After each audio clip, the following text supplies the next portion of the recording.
आइए अब मैं आपको इसको भरना सिखाता हूं, भरना कैसे है। कुछ इस तरीके का फॉर्म देखने को मिलेगा।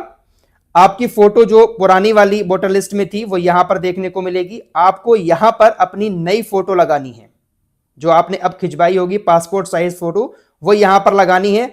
आपका नाम और आपकी विधानसभा, आपके क्षेत्र का नाम पहले से ही यहां पर प्रिंट किया हुआ होगा। तो सबसे पहले आपको अपनी यहां पर डेट ऑफ बर्थ लिखनी है, जन्म तिथि। उसके बाद दूसरे ऑप्शन में आपको आधार संख्या लिखनी है। वैसे तो ये ऑप्शनल है, लिखेंगे तब भी सही है, नहीं लिखेंगे तब भी कोई बात नहीं है।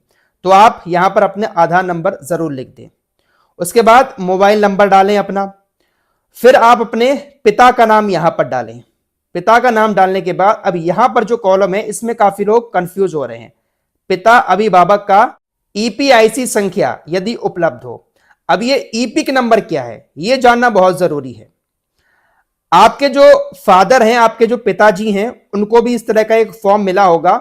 तो आप यहां कॉर्नर पर जाकर देखेंगे आप अपने फादर के फॉर्म पर, तो यहां पर ईपीआईसी नंबर उनका लिखा हुआ होगा। अगर यहां पर नंबर नहीं लिखा हुआ है तो आपके वालिद का जो पहचान पत्र है, आपके पिता का जो वोटर आईडी कार्ड है, तो उस वोटर आईडी कार्ड पर ये ईपिक नंबर लिखा होगा। इंग्लिश में ईपिक लिखा जाएगा और ऐसे लिखा होगा ईपीआईसी। तो ये नंबर आपको यहां पर डालना है, पिता अभिभावक का ईपीआईसी नंबर। उसके बाद आपको अपनी माता का नाम लिखना है, माता का ईपीआईसी नंबर उनके भी यहां फॉर्म में लिखा हुआ होगा। जो आपकी माता का फोटो है यहां पर लगा हुआ, उनका यहां पर ईपिक नंबर लिखा हुआ होगा। ठीक है, वो आपको यहां पर माता के आगे डाल देना है।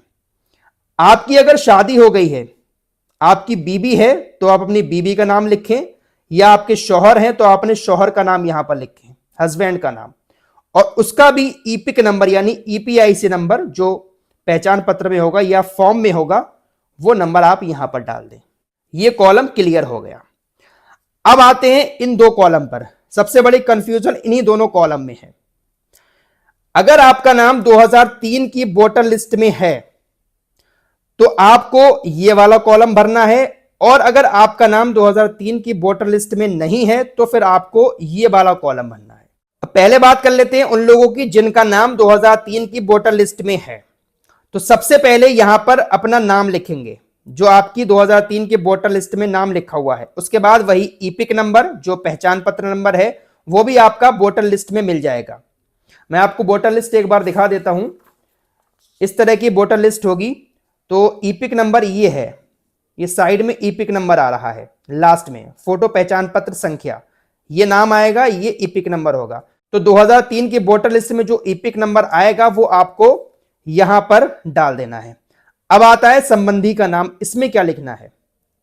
संबंधी के नाम में अगर आप मर्द हैं तो आपको अपने पिता का नाम लिखना होगा, संबंध लिखना होगा पिता, जिला क्या है आपका वो लिखना होगा, राज्य क्या है आपका उत्तर प्रदेश या मध्य प्रदेश जो भी है वो लिखना होगा, विधानसभा आपकी क्या लगती है, विधानसभा का आपका नाम लिखना होगा। उसके बाद आता है विधानसभा निर्वाचन क्षेत्र की संख्या। ये क्या चीज है, यहां पर क्या चीज लिखनी है? इसके लिए आपने जो वोटर लिस्ट निकलवाई होगी उसका जो पहला पेज होगा उस पेज पर आपको यहां पर लिखा हुआ दिखेगा विधानसभा क्षेत्र की संख्या। जैसे मेरी 41 दिखा रहा है, तो आपकी जो संख्या होगी वो कॉर्नर पे ही लिखी होगी। आपको यहां पर अपने विधानसभा निर्वाचन क्षेत्र की संख्या लिखना है। उसके बाद भाग संख्या, भाग संख्या भी आपको यहां कॉर्नर पर देखने को मिल जाएगी। ये पहला पेज है वोटर लिस्ट का 2003 की। आपकी जो लिस्ट होगी आपका यहां पर भाग संख्या कुछ और हो सकता है, तो आपको यहां पर भाग संख्या लिखनी है। उसके बाद क्रम संख्या, क्रम संख्या में आपको अपना नाम ढूंढना है कि आपका नाम कौन सा है, और उसके बाद ये जो क्रम संख्या लिखी है ऊपर, ये क्रम संख्या है। आपके नाम के आगे जो भी क्रम संख्या होगी वो आपको इस क्रम संख्या के कॉलम में लिख देनी है।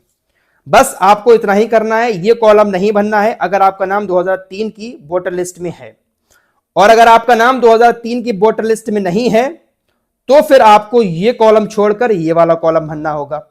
जैसे मैं अपना एग्जांपल लेता हूं कि मेरा नाम 2003 की वोटर लिस्ट में नहीं है, तो मैं अपने पापा का नाम इस कॉलम में भरूंगा, क्योंकि मेरे पापा का नाम 2003 की वोटर लिस्ट में है। तो सबसे पहले मैं अपने पापा का नाम यहां पर लिखूंगा, उसके बाद उनका ईपिक नंबर लिखूंगा, उसके बाद संबंधी का नाम, यहां पर मैं अपने दादाजी का नाम लिखूंगा। यानी पापा के पिताजी का नाम, और उसके बाद संबंध क्या आएगा, पिता, यानी दादाजी हमारे पापा के पिताजी हुए, तो संबंध में पिता आएगा। जिला लिखा जाएगा, राज्य का नाम लिखा जाएगा, और वही विधानसभा क्षेत्र का नाम। उसके बाद यही मैंने आपको अभी यहां बताया था, जो निर्वाचन क्षेत्र की संख्या, भाग संख्या और ये क्रम संख्या, तो ये कॉलम भी ऐसे ही भरा जाएगा। तो सेम ऐसे ही दोनों कॉलम भरे जाएंगे। अगर आपका नाम 2003 में है तो ये वाला कॉलम भरें, और नहीं है तो अपने पापा की डिटेल इस कॉलम में भरें।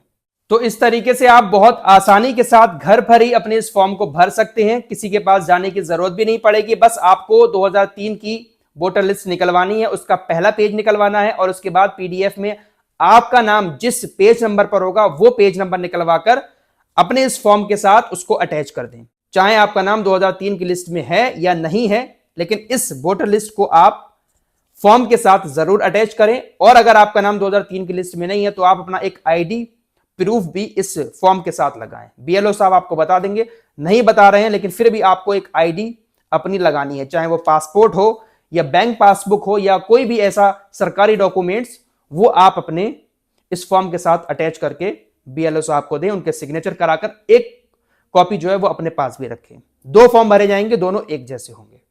तो बहुत आसान है, किसी के पास जाने की जरूरत नहीं है, और इसको भरना बहुत जरूरी है, इसको हल्के में ना लें, बहुत जरूरी है इसको भरना। अगर आप इसको नहीं भरेंगे तो हो सकता है कि आपका नाम वोटर लिस्ट में ना आए, हो सकता नहीं है, आएगा ही नहीं, और अगर नाम नहीं आएगा तो शायद आपको अपनी नागरिकता साबित करने में भी दिक्कत आ सकती है। इसलिए इस फॉर्म को हल्के में ना लें, जरूर भरें।